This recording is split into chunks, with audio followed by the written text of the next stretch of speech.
Hello and welcome. It is episode number 22 of the Hilarious Humanitarians Podcast. Thank you for tuning in again. Hopefully you did enjoy the special double episode edition last week. I'm Frances, licensed marriage and family therapist. I'm Deanna Silverman, licensed clinical social worker. We still have another week left of social work month. So as Deanna suggested, think a social worker sometime before this month of March is over. Oh, you know what? I also want to say that I'm going to be holding a social work giveaway, actually. So everyone needs to go on my Instagram page at Hilarious Humanitarian. If you're a social worker, if you know a social worker, tag them. It's going to be open for a week, and then you can win some like cool prizes. There's going to be one winner. So that's awesome. All yeah, right. hit up I just wanted to do something a little special for the social workers out there, mental health providers. So all right. You can also find me, Shut Up Skippy, on Instagram and on Snapchat too. So today we are getting into the idea of something that it's interesting to find out when you ask them, hey, have you ever heard of this idea of love languages? And so today we're going to talk about how we give and receive love. All right. When you say that, it's like, duh, that's a silly question, right? I think also some people would be like, what is that? Like sometimes we overcomplicate things, you know? And so when you hear that, you're like, well, what? What does that mean? You know what I mean? But there's actually different ways that we go about receiving love and how we show our love to people. So we want to discuss that in this episode. Yeah. And sometimes if those things don't line up with the people in your life, you could be trying really hard and feel like you're failing. So to get started, we're actually borrowing the idea of the 5 love languages. And this is something that actually started out as a book by Gary Chapman, a 1995 book called The 5 Love Languages, How to Express Heartfelt Commitment to Your Mate. But since then, you can Google the love languages and take super easy quizzes or the more intense ones with follow-up reading. But we went ahead and did our own tests, and we'll share that coming up. So we're going to give you the background. We're going to give you the 5 types, our results, and then talk about how this plays into everyday life, not just romantically, but also in more platonic type love situations. And then we'll also share some feel-good news and a listener shout out. So Deanna, when did you first hear about the 5 love languages? Can you remember? I think I was probably in studying like my bachelor's undergrad. I was studying child and family development. And so I took a marriage and remarriage course, and it was brought up in that class, but it was like 10 years ago. So when you and I were discussing this topic, I had to like refresh my brain. I also have a neighbor who recently took the quiz herself, and she was saying that she wants her husband to take the quiz too, you know, so she can compare their results. And, you know, knowledge is power. So you want to know what type of language your partner is speaking so that you can better address their needs and wants and whatnot. And so it just kind of like, it refreshed my memory. I was like, oh yeah, 5 love languages. All right. Because I haven't ever taken the quiz with my husband. I never even heard about it until after my 2 divorces. So maybe I should have been more apt to knowing about this before. Yeah. Better late than never. Better late than never is correct. And now it all makes perfect sense, actually, because there was some mismatching going on. So, and by the way, before we even jump in, it does not mean that if you're not speaking the same love language as we'll explain, and that doesn't mean that you're not compatible. It's that you might need to kind of think a little differently to make sure your partner's needs are met. So this guy, Gary Chapman, says that there's basically 5 love languages, and that according to his theory, each person has a primary one and a secondary one. And there's not a whole lot of research to back it up, but I think that you can take away just the general concept, and I think that we can find ways to apply it. So there's 5 languages. And you know what else I was thinking, like when I was taking the quiz, because sometimes people could be skeptics. I kind of am one myself. And so my whole thing is like, I don't care if it's horoscopes, if it's these, you know, I don't even care if it's like a BuzzFeed quiz. If it makes you reflect and evaluate your life in a positive way, or it helps you improve or move toward the person that you want to like evolve to be, then great. You know what I mean? Like, of Why course not? you're right. I don't want to downplay all the work and legitimacy that comes out of these, super strong like studies that are backed by all this research and money and whatnot. But if nothing else, it was just kind of fun to take this quiz just to see where like I fall.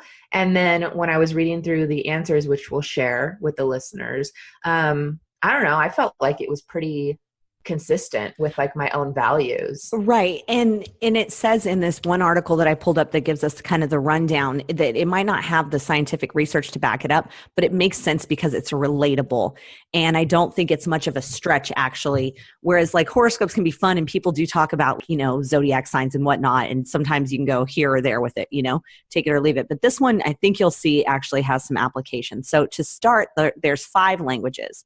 There's the words of affirmation, which is expressing affection through spoken affection, praise, or appreciation. There's acts of service, which are actions rather than words are used to show and receive love. Receiving gifts. Gifting is symbolic of love and affection. So think here, holidays, birthdays, Christmas, Valentine's Day. There's also quality time, which expressing affection with undivided, undistracted attention. So that's probably hard for a lot of people. That's like put your phone down. Like you can't even hold your phone. TV's turned off, music is turned off. Like you are sitting there with your partner, undivided attention, strong eye contact, people. Strong eye contact. I would be able to see in my head, I'm going to expand it a little bit to include maybe you guys are doing a shared activity together, but there's definitely a sense of this person is present with me and not somewhere else. And this is one I actually have to think about in terms as a parent, because we can spend a lot of time with our kids and never spend much time with our kids, if that makes sense. Yeah, totally. Like, my daughter, she's a toddler, I guess now, right? I spend a lot of time with her because I quit my job. And so I'm, working from home, being self-employed. But like when I do spend time with her, I have to catch myself because I do so much social media work that I'll be sitting on the couch on my phone. And yes, we're in the living room together and she's playing, but there's a difference between me sitting on the couch on my phone and then I have to remind myself, like, you need to carve out some time, like 30 minutes here, 30 minutes there. The phone needs to be set down. I need to be on the floor to engage with her. I need to be playing with her toys. I need to be talking with her. Like, this isn't just because I'm in the room. It necessarily counts. I mean, it counts, but it's not quality time as far as I'm concerned. Right. And I have to do kind of almost the opposite a little bit now, is now that my kids are getting bigger, I need to let them have their time. So I'm in this weird place where when we're home, so when we're home now, I don't want to be all up in their business. They need to be able to like play in their rooms and do their thing and read. And if they want to watch some TV, or my son was building a hammock on his bed and a book fort. I don't know. But I saw a picture of that online and I was like, that is a legit hammock. Like I was trying to figure out like, wait, how did he do this? Because he is in there. It's like a strong hammock. Hair bands and sheets until it all comes crashing down. But so that's quality time is one of them. And so like we said, these love languages can apply in more than just a romantic setting. And finally, there's physical touch. Now, this can be everything on the spectrum from like holding hands and gently brushing against one another to a full-on good old sex. But with this love language, the speaker feels affection through physical touch. So physical touch is incredibly important. Now, I wonder, as we just read through these, if people are going, oh, damn, no wonder that relationship didn't work. I look at this and I go, yep, that's why that one didn't work. That's why that one didn't work, well, amongst other things. But like, can you give us like an example from your personal life? Like you're talking about like your, past your marriages, when you're looking at it, like where did your ex-husband fall? Or we'll say exes. So, okay, yeah. Let's just do exes in general. So it's not pointing. Okay, so for instance, words of affirmation to me, this may be because I'm constantly chasing approval, that when we talked about the dating profiles and attachment before, but words of affirmation for me are incredibly important. I want to know that I mean, like, I don't need gifts, but like notes that say, thinking about you, I love you, I'm proud of you. If you want to like, I'm proud of you is probably one of my most best things I could hear from someone I love. Oh yeah, totally. Me too. I actually scored that. That was the highest for me, were words of affirmation. I'm totally with you. Right. And thank yous. I do not think just because we get into these relationships that you don't ever stop saying thank you. So for instance, if those are really big things and I have a partner who doesn't see the need in that because they don't need it, it doesn't come back very well. Physical touch is a huge one for me. I'm not clingy. I want to say that. I swear I'm not clingy, but like, and I don't want to be making out like I'm 15 in public, you know, but I love holding hands. I like to sit next to the person I care about on the couch. When I'm driving, I jokingly say, like, I will randomly pet my children. I put my hand back on my son's leg, or I kind of give my daughter a squeeze. Like, I just love physical touch. And, you know, there are people that do not like to be touched unless they're getting it on. Yeah. And the other one that I could see where I've seen it go really, really wrong is, well, I guess this goes back to words of affirmation, actually. I want to say I love you. I say I love you to my kids several times a day. I say I love you to my friends. I don't think they should be rationed out. The I love you should not be rationed out because you don't know when you're going to get another one. And it doesn't taint or cheapen the value of saying I love you if you hear it every day. But I have actually had a partner say, I shouldn't have to tell you every day. You should know. Yeah, no, that wouldn't work for me. I'm the same way. I'd say I love you to everyone to the point where like I think it's a little uncomfortable for some people because I'll get to know you, like my neighbor, after like the 5th time of hanging out. I'm like, love ya, bye, or whatever. But I say I love you after okay, here's an example. When my mom was alive, we would say I love you every time we got off the phone. Oh, absolutely. That's a given. That includes, I call her to ask her like for a recipe. I hang up the phone. Okay, love you, bye. And then I'm like, oh my God, I completely forgot to ask her about this other ingredient. I call her back a second later. What's the ingredient? Eggs. Okay, love you, bye. And so it's just like a part of my language. And this is actually a funny story. I was at work one time and I was on the phone with a family member. And this family member it was not a family member of mine. Like it was a patient's family member. They just kept dragging on and on and on and on. And I was at a place in my career where I didn't know how to politely cut them off and be like, okay, this phone call needs to end. So I just kind of zoned out, and it's like I forgot where I was. And when the phone call finally ended and they said bye, I was like, okay, I love you, bye. I was horrified, but it's just like my brain just flipped over into like, oh my God, okay, I don't know. I just zonked out. And so I went into like autopilot mode, and my autopilot is literally saying, I love you. Read that everywhere. There are worse things that could be on autopilot mode. What I found was interesting is, have you taken I'm sure you've taken Myers-Briggs personality test. It's been a while and I don't remember what my things were. I would have to look back.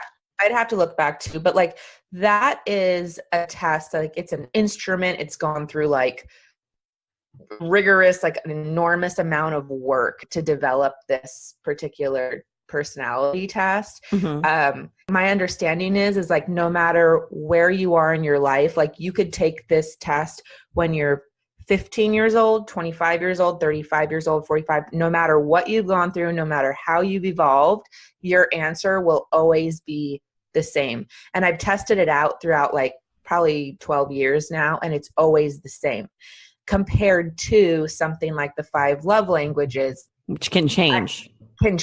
And so it was kind of like the attachment style quiz that we took a few episodes back, where like I took it in the mindset of me as a wild single lady compared to now like being married, and my answers were like crazy different.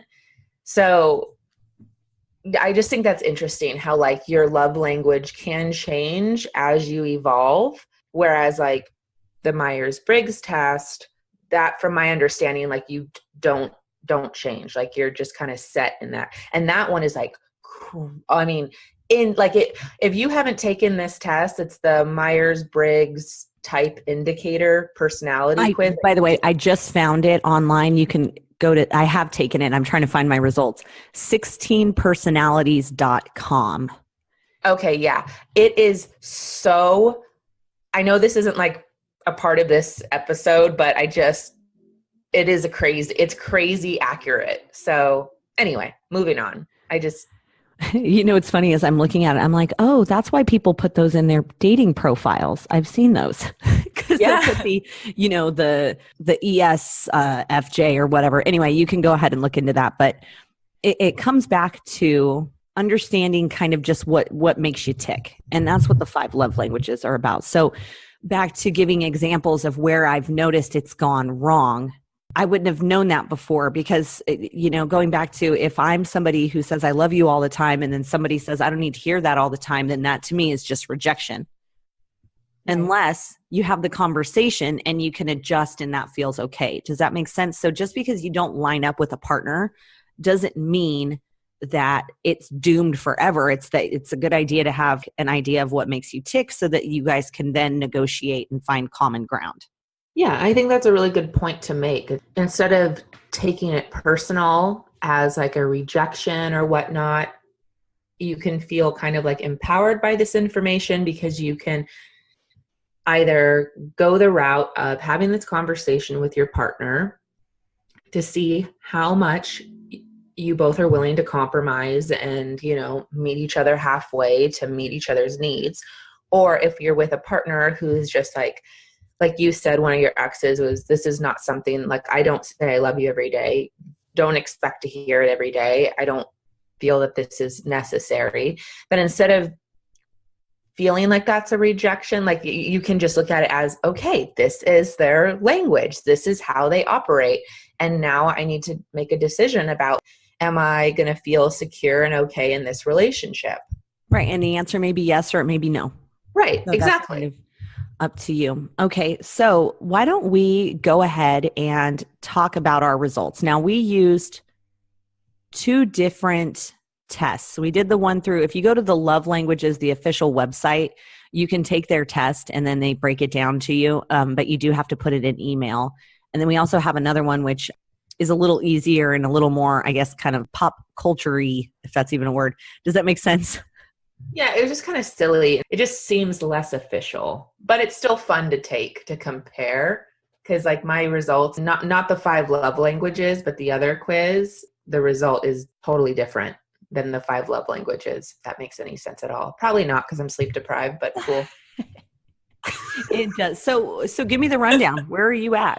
Okay, so I took the 5 love languages quiz and my results were, it does like on a point system, right?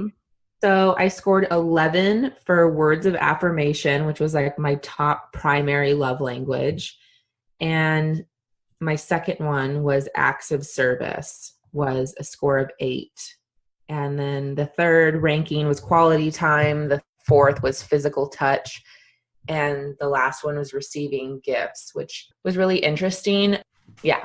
Anyway, let me hear what your results were and then we'll get into it. Okay, so I had 3 within 1 point of one another, which just shows how I'm either non-committal or I can't. You go all in or just like... Right. Words of affirmation 9, quality time 8, physical touch 7, which this is weird because a while back I took this and physical touch was way at the top. Then acts of service was 5 and receiving gifts was 1.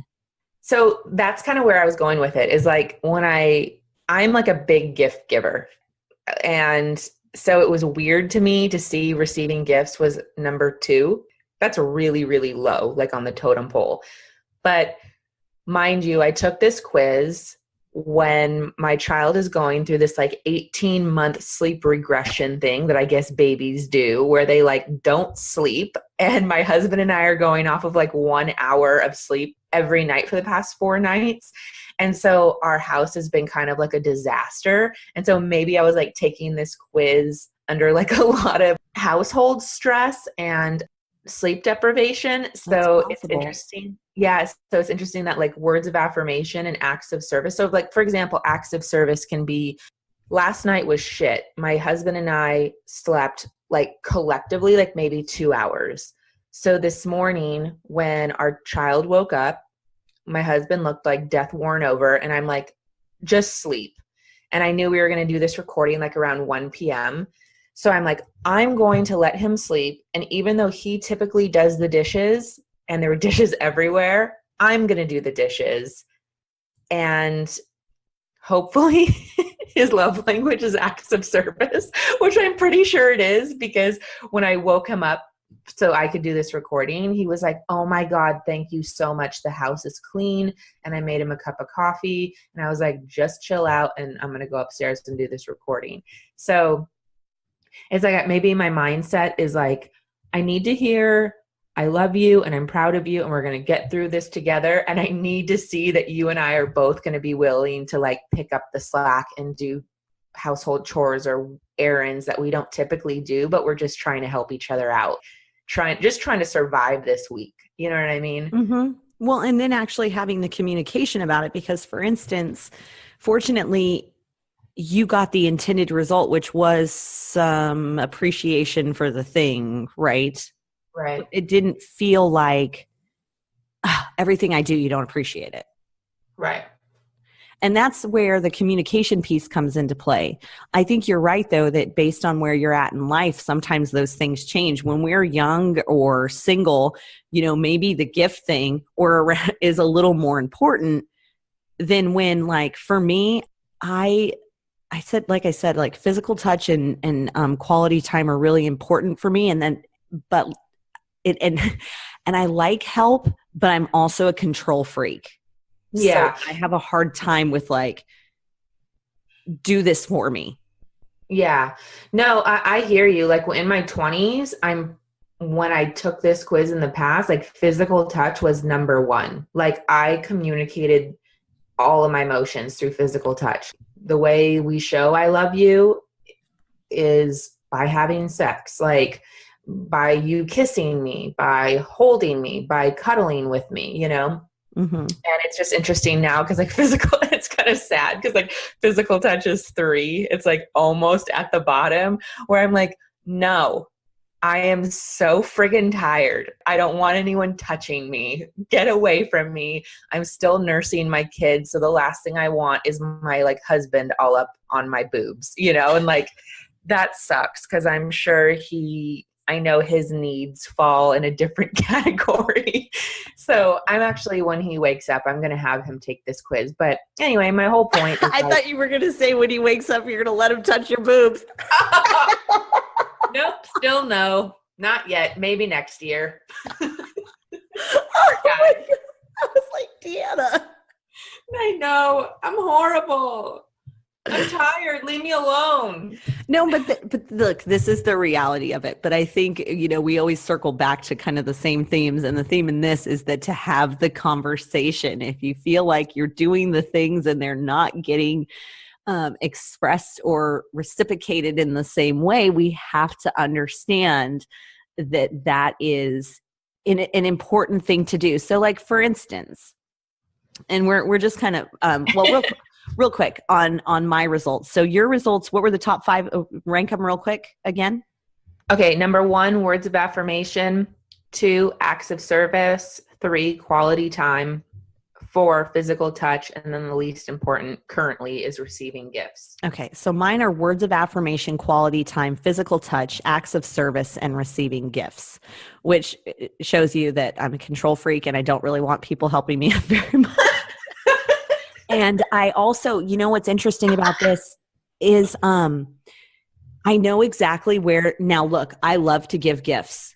Like I am annoying, but I buy functional gifts. Like if you really like socks, I'm going to buy you really nice socks. Or, you know, like if I know, like I'm about functional gifts. If, you know, I like to buy like clothing that I know somebody would not buy themselves, but they're going to wear like all the time, that kind of thing. Yeah. But receiving gifts specifically, I know that that is tied to my upbringing in that I would say I learned this when I was going through therapy in my 20s, that the currency of love in my family was money. My dad works all the time. He wasn't home a lot. He still isn't. And my mom loved to buy things. And so that was this exchange. And it was nice, but I hated it. Does that make sense? No, why did you hate it? Because I was the opposite. Like, I loved receiving gifts and I like giving gifts. Although, even though as much as I love receiving them, I am also awkward. I like receiving gifts, but I like receiving them when like the person that gave it to me like isn't around. So like, right. If you want to like mail me a present, then rad. I feel like, and this is probably my own warped perception, but I feel like gifts sometimes come with strings attached. I think that was something that I probably, like, you can't complain about me working all the time or us, basically, because I told you my big things are quality time and words of affirmation. Right. You can't complain about that if I buy you a really nice present or, so, I do like getting gifts. I'm also an awkward gift receiver, but at the same time, I also, there in my back of my head, I'm going, okay, well, what does this mean? What do you want? What am I not allowed to ask for now? I hate gifts as apologies. So, yeah, gifts as apologies suck. I really don't like gifts as apologies. And I love flowers, but I don't really like flowers as apologies either. Like isn't that weird? Like I love receiving gifts. I like giving gifts. I like gifts. Gifts are fun. Like I just like, I interpret it as like, I was thinking about you and I saw this thing and here you go. Like I buy my neighbors gifts I'm sure I make them feel awkward too. By the way, I really like that line. I think the line of this episode is I'm an awkward gift receiver. I want to know if any of our followers are awkward gift receivers. That's going to be like the line, the quote for this episode. I'm totally into that. But oh, remind me, finish your story because then I have like the best internet. Oh my God, it just no. Tell me now because I completely forgot what I was saying because I'm so tired. Like it's gone. So sometimes my listeners are amazing. They are absolutely amazing. I work at a radio station for those that are tuning in and don't know that part. And they're just generous. And sometimes they'll give me gifts. They know the things I'm into and I love it. Like my house is decorated with things that people have given me or thought of me and done it. And I love it. And I'm in that way, it's like they're thinking of me. So it's really weird how my life is broken into my radio job, my radio career, and then my personal life, because radio career, I know that those are just coming from a good place and they're just being awesome. There's no strings attached. Personally, it's very different. So I got a little split personality type stuff going on there. But this one gentleman, I've met him and his older son, and like he has a wife and kids, and they would always come out to this breakfast thing that we would do. And it would be cold in the morning. It's like 6:00 in the morning in December. And so he would bring out sometimes like those little hand warmers, that you like bust open when you're in the snow to keep warm, that kind of stuff. Yeah. Well, one day he drops off, I don't know, he bought his wife this like vest thing and he bought me one. And I was like, oh my God, this is so sweet. So nice of you. And I go in for a hug because physical touch, right? Right. And he's like, and it was too late. He's like, I'm not really into hugging, but I was already into I was already like, it's too late for me to stop. Too bad, coming in. He's like this 50-some-odd-year-old Asian American dude, and I'm just really violating his personal space, and he doesn't know what to do, and then I'm just abort. Wait, so did you land the hug, or did you like? I landed the hug, but did a kind of awkward, pat. Okay, sorry. Like it was like a hovercraft hug, where it's like you like, oh, okay, like your chest and his chest are like half an inch away from each other. Oh God, it was so horrifying. This happened months ago, and I'm still horrified. I need to realize not everybody wants to touch me. Yeah, no, I hear you. I'm not. Even though like I'm a physical person with my family, like my child is probably going to be like, Mom, quit it. Stop. I am constantly hugging and kissing her on her. I started doing this about 10 years ago when I was working in foster care, where I was just learned, like, I just ask everybody. So I just kind of carried that on, and it seems a little weird, but I think it shows a lot of it shows respect. So if I'm like feeling inclined to hug you, I'll just ask them, like, can I hug you? And then if they say like, actually, I'm not comfortable with that, it's like, okay, cool.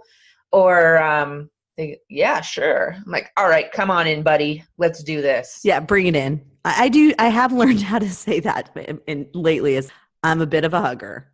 Bring it in. Or not. We can do knuckles. That's fine. I don't want to hug assault anybody else, though. Oh, I really love that, like, imagery of you just like, come on, bring it in. He's like, oh God, no. I have had those situations where it's just, too bad, I'm already in motion. Like, I can't stop the train. It's already going. I've committed here. So I think that brings up, that's a good point to take away from this episode is ask before you hug people. Yeah. Ask them for their consent. Because also, if you're creepy, I don't want you to touch me. Like, seriously, don't touch me. That is true. I do like it when, yeah. It's like, I know that I'm not creepy. You know, so like, I know that I'm not creepy, but I still pay, you know, I want to respect everyone's space. So now I do ask, but I do want people to ask me 100% of the time, because I think most people are creepy. So we've given you the rundown on the 5 love languages and some ways in which me and Deanna have gotten it all wrong or Pretty possibly right. But I wanted to expand this a little more because so hopefully by now, if you're listening, you understand what we're talking about. Just to kind of recap, the 5 love languages being words of affirmation, expressing affection through spoken affection, praise, and appreciation. I would even say in here, this is where little notes and things like that are. I love leaving notes. I love sending people that I interact with on a regular basis mail, just like cards. Cards are great. Yeah.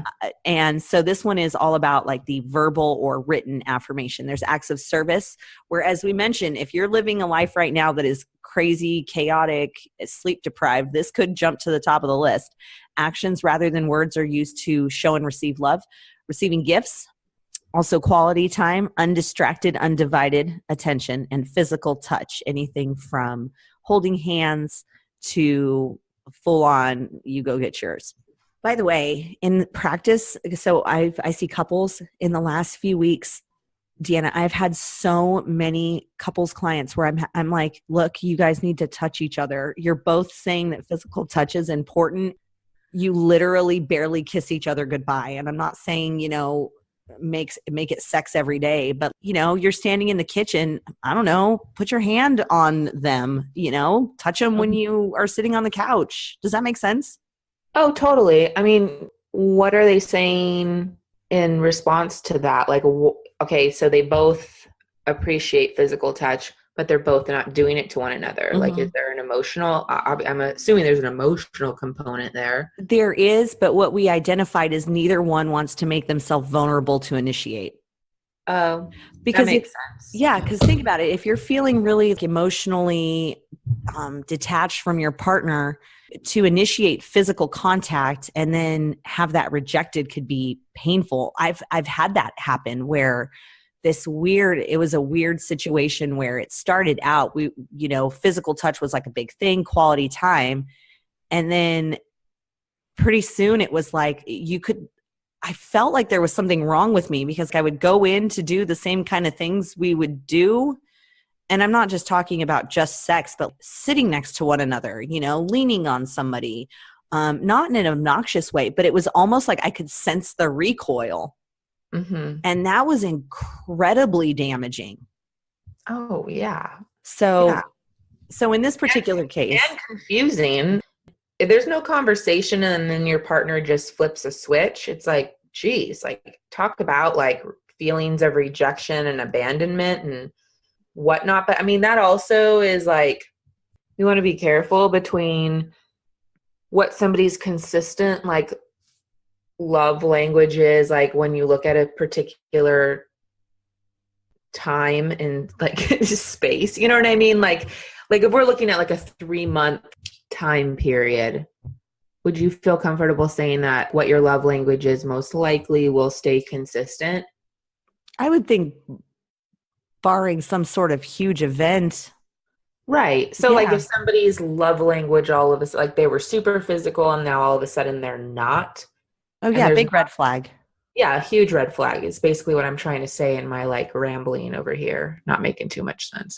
So No, tired. it makes sense though. It does make sense to have an idea because when you first meet somebody, all of the hormones are going, all of the neurotransmitters are, firing, and you're feeling that rush. So yeah, when it steps back a little bit, absolutely. I actually do have an example of the whole physical touch thing. So like after we had our child, I'll take a step back and I'm going to be totally upfront. Okay. When I was single, all hormonal, like in a feisty way, like physical touch was like number one on my list. Mm-hmm. And I would hear my married friends or just jokes in culture, saying like, oh, I'm married, so I don't have sex anymore. I would always think like I would judge people and be like, how do you not have sex with your husband or have sex with your wife? I just can't wrap my head around that, like when I was single.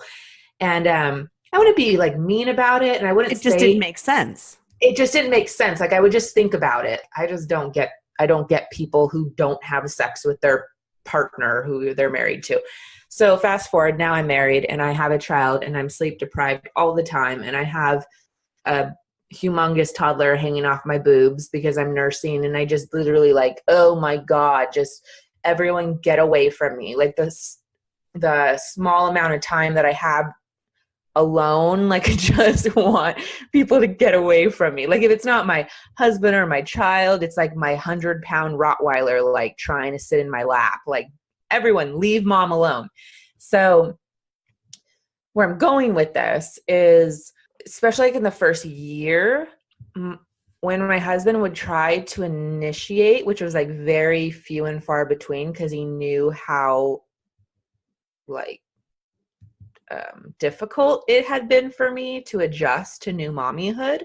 Mm-hmm. The few times he would try to initiate though, like physical touch, like I would reject him, like, no, not right now, or no, I don't want to do that. And so then it got to a place of like him not doing it at all because like you said, like it's like he didn't want to be vulnerable or open to that rejection. Yeah. And then as my hormones started to like level out, and I started to feel like I wanted to be closer to my husband, I then got bratty or just like irritated that he wasn't initiating. But he was just adjusting to the messages you were sending him. Right. And so we had a conversation because that is important. And, I was just like, well, okay. It was just as simple as saying like, I'm feeling more myself now. And I'm feeling like I want to, be intimate again. So let's do this. And then he was like, okay. And so now he knew like if he initiated that day, I wasn't going to go screaming in the opposite direction with my hair on fire, running out of the house, Which is, again, this all goes back to having those really vulnerable conversations. Yeah. And it was, yeah, exactly. It's not a real fun conversation to have, but it's so important because if we're not mind readers. That requires being said again. We are not mind readers. We are not mind readers. There's no crystal ball.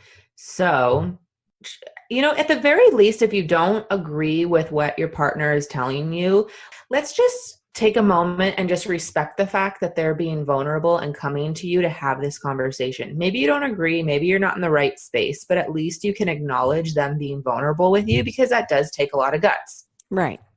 So we did want to take this kind of one step further in that now we've kind of discussed the 5 love languages and and that does go to like expectations because we often communicate in a way that we expect people to communicate back with us, which, you make assumptions. Sometimes you fail miserably. But you sent me some screenshots and I don't know what the context of them, what they were, but we can take this idea of communicating our expectations and what we need to feel appreciated and heard and take it outside of our intimate relationships, even our parental roles with our children. So what was it that you sent me when we were talking about this?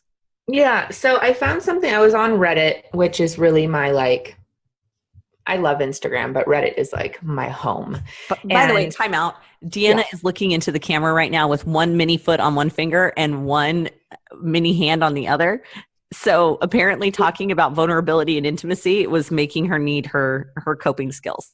Always. I need to just remove these tiny little like appendages out of my office. No, you don't.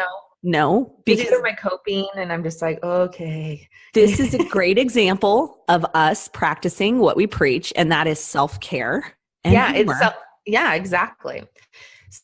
So I was on Reddit, and I was just looking through some threads just about relationships, and this one came up about expectations, and I loved it, and I felt like it was along the same lines of what we're talking about today. So basically the overall gist is like they're talking about if somebody doesn't appreciate something you do for them, it probably means that it isn't that important to them. Rather than stew about it or demand recognition, just add it to the list of things that you don't need to do anymore.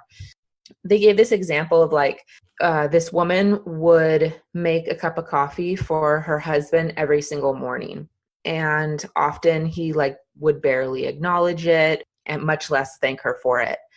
And at first she would get like really kind of irritated, like, what the heck? Because, oftentimes I think when we do things for people, we expect them to have a similar reaction to us.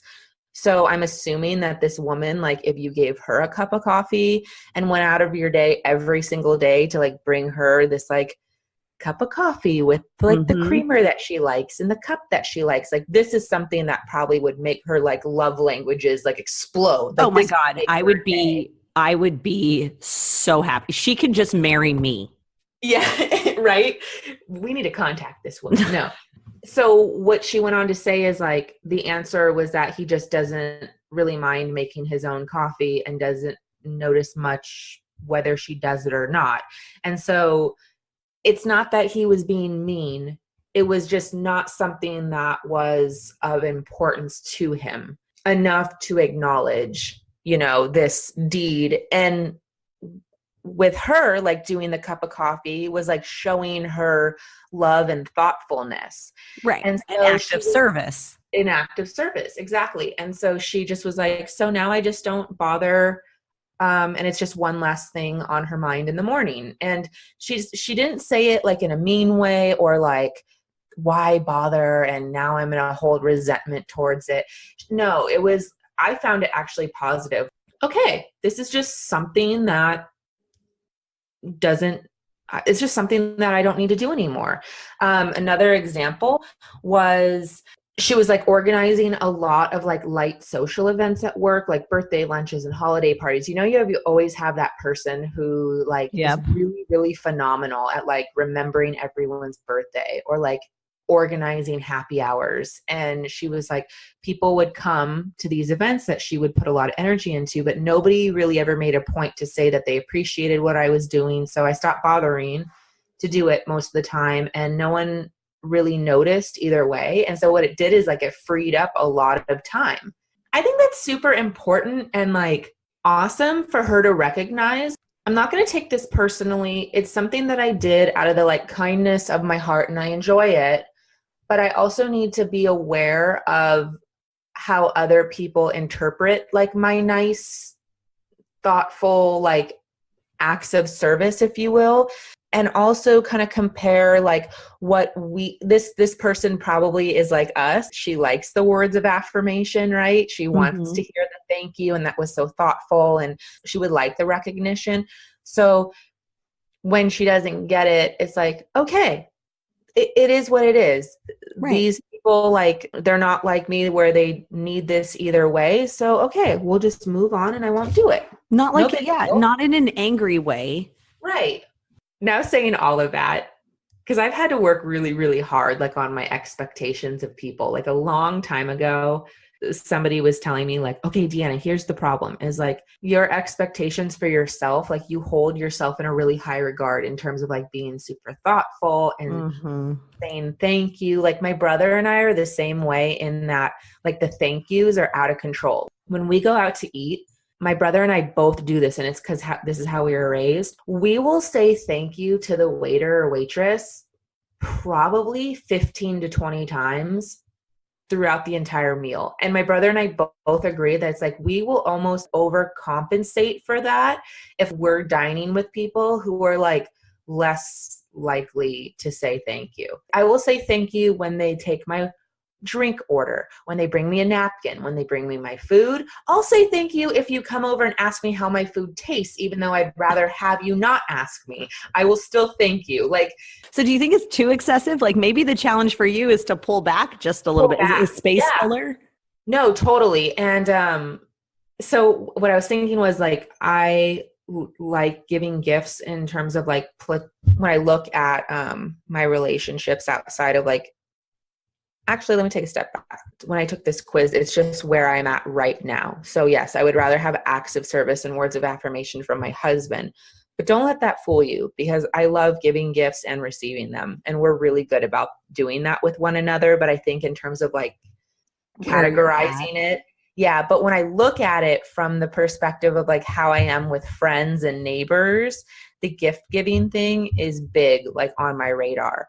So like during the holidays, I gave gifts to the neighbors that I'm close with, and we didn't receive any gifts from them, which was fine to me because the one neighbor even said herself, we're not big with gifts. Like they show their love and affection towards their family by making food, having us come over for dinners and stuff. So now I'm like at a crossroads where I'm like, do I continue to buy gifts knowing I'm not going to receive them? I know people can say like, it's not about receiving, it's just like about giving. But you also have to be honest with yourself about like, what does this gift represent? I had to do that this year. So Christmas has really changed in my household and with my friends. I did have a friend where I said something about a gift and he's like, well, I'm not going to get you one. And it wasn't like in a jerk way. He was just saying he wasn't getting me one. And so I was like, okay, well then, we'll just go have a meal or something. I don't need to add him on does that make sense? Not like trading gifts, but I understand what he's saying. Real quick thing on the gift thing around like the holidays with my kids specifically, I prepared them. First of all, Santa does not bring the best gifts because one, I feel like Santa, why would Santa bring socks and underwear to maybe a kid of a family who doesn't have a lot of money? So it's necessities. But then, Santa brings a pony to another family. Fuck that. My kid, the big gifts are coming from me because they're going to know mom bought them. Oh, I like that. I see where you're going. Right. Okay. And that's so it's something like for birthdays, it's like, I'll get you a big gift. But right. Santa. Well, for Christmas, I told the kids, you can ask Santa for one thing and he'll give you the stockings. He'll give you the stuff in the stockings too. So, I like that, but I also don't know if I'm going to do it. Which, hey, you know what? My kids are also spoiled because I have a big family. That said, I gave them a trip. We're going on a trip in May. And so then I'm like, I'm going to ride this gift out for a while. Back to the gift giving, being really clear about, why are you doing it? And why do we get so caught up sometimes in needing to buy gifts? Well, I think it's the culture that we live in. We live in a society where it's all about show how much you love somebody by how much money you'll spend on them. So to kind of take a step back and question, why am I doing this? Yeah. But I also want to add as a gift giver that for me, it has nothing to do with the amount of money because I'm also, I'm not cheap, but I'm not going to break our budget so that I can buy like my neighbor some really awesome gift. But like, for example, my daughter loves these like DC comic books. There was like ones about like supervillains or bad, and there's this book of girl power book with like Superwoman stuff. Yeah, it's so fun. I love the fact that she just like loves them. And the book was like $6, and her like little best friend next door, I was like, oh, I'll buy her this book. And that was it. This is like super random, but I'm obsessed with thrift stores and garage sales. I think of it as like a treasure hunt. In fact, I'm going to, like, when my daughter is old enough, I'm going to call it that. Like, we're going on a treasure hunt, because I don't know. I just think the meaningful stuff is like so fun when you can find something. And like, if you can find it for cheaper, that's even better. No, absolutely. Absolutely right. So Deanna, you know what I'm seeing is that we have themes where we circle back to. And there's one that's popping up with this. It started with the 5 love languages and better understanding what we're doing, what we're expecting from people when we are doing something, you know, and we're not getting the response we want. Do we keep doing the same damn thing, or do we adjust what it is that we're looking for? But I think we come back on this one to expectations and communication. Mm-hmm. And having those awkward conversations rather than continuing to do the same thing over and over again and setting ourselves up to be disappointed. Right. And not taking it personal. And this is like a good, if you're going to take one thing away from this episode, it's just realizing that a lot of times people's responses, it's not anything personal. It's just the way that they communicate their wants and needs and how they show their affection. So just because something is of value to you doesn't necessarily mean it's something of value to another person. Q-tip. Quit taking it personal. I like that. I also like what you said too about our expectations can be different than the other people that are out there that we're engaging in these relationships with. And when people might think, what do you mean? If I say, I expect everybody to say thank you, or, you know, I expect everyone to say, I love you back. Take it back to your level of, we'll use cleanliness. Your level of cleanliness and my level of cleanliness in a house may be very different. But to you, your house is clean, and to me, my house is clean. Does that make sense? Mm-hmm. So thinking about that just in terms of expectations in general. Right.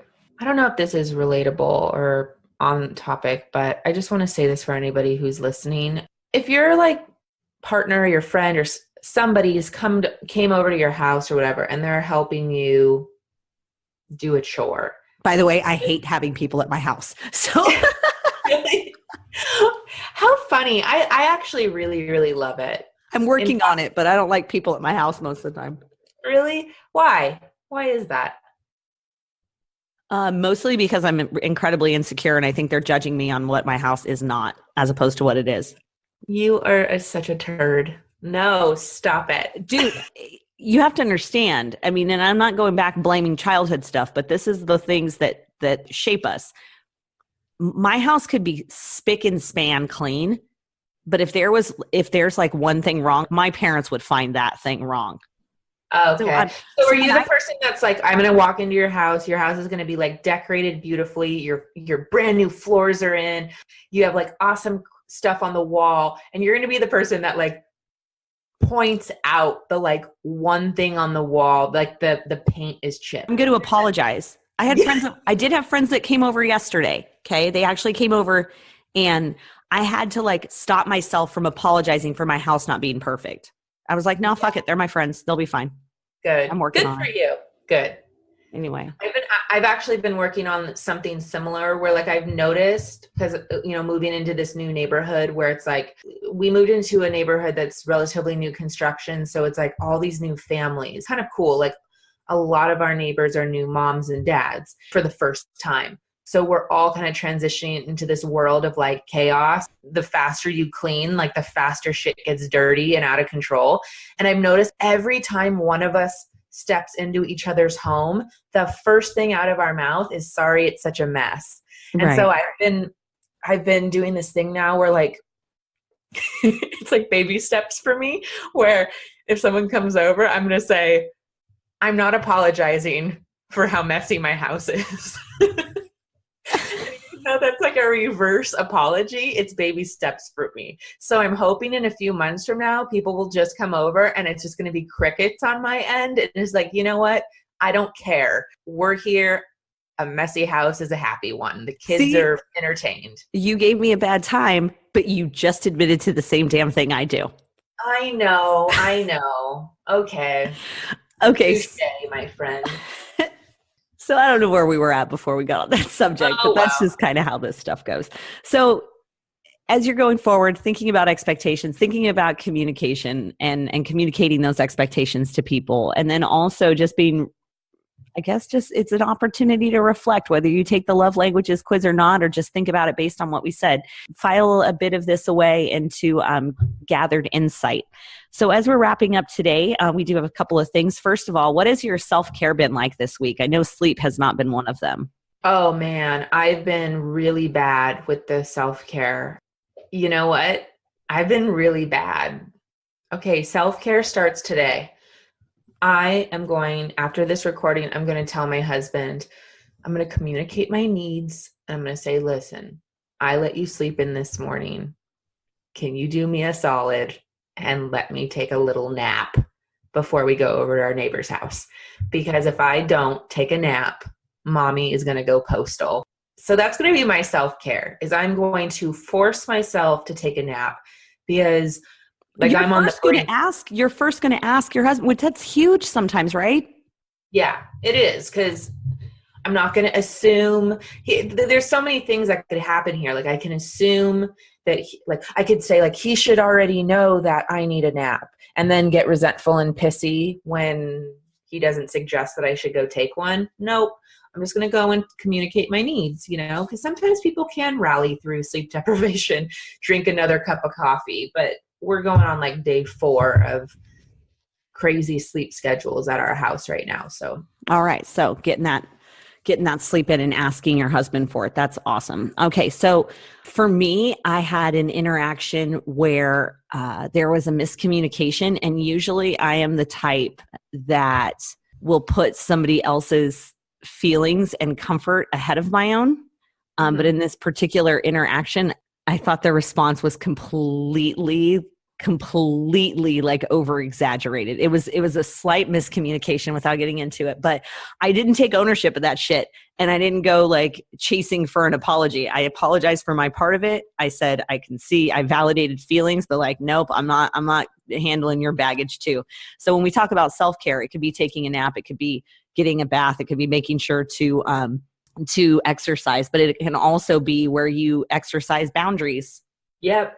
Boundaries. It came up again. We're the podcast of boundaries. I love it. Good for you, Frances. Good. I'm happy to hear that. Well, thank you. And let's go ahead and do some feel-good news before we wrap this up.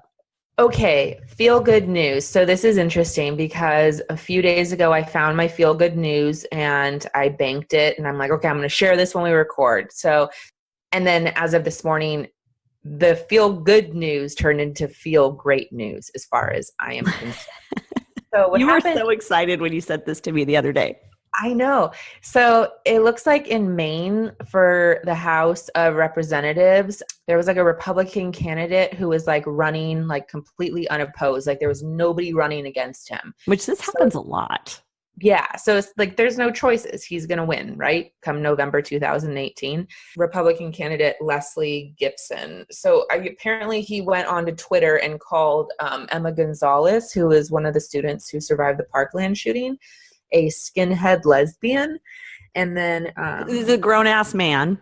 Grown-ass old man, looks like grandpa, whatever. And he called her that. Okay. Yeah. And then called Emma's fellow friend and student who also survived the shooting. What did he say? He called him a bald-faced liar. A bald-faced liar. I don't even know what that means. What is a bald face? Just because he's young and he doesn't have a beard? Whatever. I'm picking it apart. It's dumb. So what ended up happening was there was a 28-year-old college grad named Erin Gilchrist, I believe her name is how you pronounce it. No political background. There was one more day to register as a running candidate. And she heard about his comments and was just I'm appalled and I want to represent the community in which I live in a more respectful fashion. And there's no room for this type of name calling, especially towards children who survived a shooting, for God's sakes. And so she registered. She registered right on the day that the deadline to basically register to run, right? Okay, so now I was fuck yeah, Erin. I wish I lived in Maine so I could vote for her come November 2018. This morning I saw that Mr. Leslie Gibson has actually dropped out of the race for Maine's House of Representatives following backlash from his controversial comments.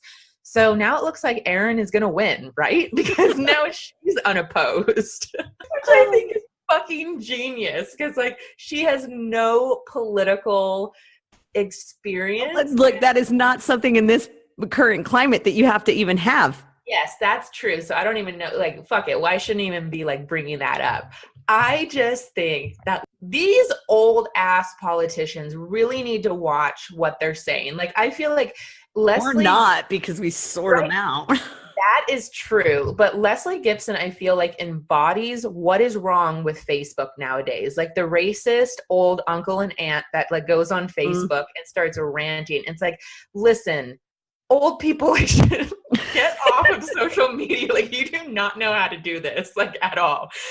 Or stay on and expose yourself, because I mean, don't get me wrong. I'm not an ageist, right? No, we're not. But absolute idiotic, moronic young people, don't get me started, right? But this was just fucking incredible. So I think congratulations, Maine. I know, well done. I think it goes back to, these type of people have been around forever, but it was just they had a soapbox on a corner, or their friends that came over to play poker to make these shitty comments with, but now they make them on Twitter and they pretend that they can just do some half-ass apology. I'm of the opinion, like, I hate reading that stuff, but you know what? Show me your true colors so I can move on to better people. Exactly. I'm an impatient soul, so don't waste my time. Let me know. Let me know how you're really feeling. And you know what? I also feel, as somebody that like has a big platform on Instagram, and we have a platform here on our podcast, it can be nerve-wracking putting yourself out there to say things where people can misconstrue it or take sound bites and the context gets all out of whack. But at the end of the day, like, I'm sorry, you can't go back on calling a child who survived a shooting a skinhead lesbian. Like, get the fuck out of here, Leslie. Enjoy your retirement, you fucking idiot. Bye-bye. No one's going to miss you. Later, dick. So we don't feel any kind of way about this at all. All right. I want to wrap up with some listener feedback we got. And this one was coming into me on Snap. You can find me on Snapchat, Shut Up Skippy. This listener has been getting caught up on things, and he's basically been giving me the play-by-play. Here's a couple of messages that came in. Episodes 14 and 16 kind of hitting hard for me. The anger management talks, and then the body image stuff. And this is from a guy, which he goes on to talk about it a little later, but he says, sitting in my car now, reflecting on all the crappy stuff from my past. And he told me a little bit about some of his body image stuff and how it was hard, and especially hard as a male to address it, because it has body image things, anorexia, bulimia do tend to be more associated with females, and there's not a whole lot of sympathy sometimes for men that face those same things. So he was talking to me about that. He also said he wishes there was a way he could interact with us like moment by moment, because he's having full-on conversations with us. I love that. As he's going along. We should try to maybe we can look into getting a Google number or something where people can call in. We should try to figure out how to do something like that. That would be fun.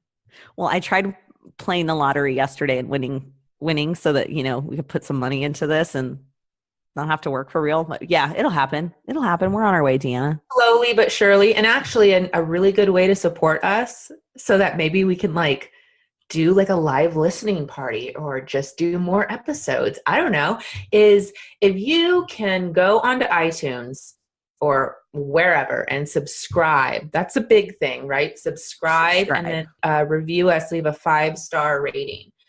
And I said this in the last episode, and I'll say it again. If you'd like to go door to door, knock on your neighbor's door, grab their phone, and look up our podcast and subscribe on their phone. I'm not going to be mad at that for a second. If everybody listening went and low key subscribed on 2 other phones, it would really help. That's not only that, but subscribe and then download every episode and then just You could be our super secret infiltration group of positivity. Okay. You know what? When I was younger, when I was like 18, 19 years old, like many moons ago, I was on Lincoln Park's street team. We should like have a Hilarious Humanitarian street team. And we could. We'll get like stickers and bumper stickers. And yeah, I mean, we need your support. So more support, the more we can do things like this. I did have one, I wanted to give a shout out, a thank you to one of my followers on the Hilarious Humanitarian Instagram. Her name is Christy. She lives in New Zealand, and she has written me like a few like really long, thoughtful letters. And recently she sent my little girl 2 t-shirts from New Zealand that are super cute. I mean, I need to take pictures of Micah wearing them. But what was funny was I love traveling to Europe. I've done it multiple times, and a dream of mine, if I won the lottery, would probably move to Europe or at least have a house somewhere in Europe. And she sent me like a list of like pros and cons, or not even cons, like trying to convince me and my husband to move to New Zealand. Like I've been there once. You might want to think, I mean, we're far enough away from each other as it is, but I mean, I'd come visit. Yeah.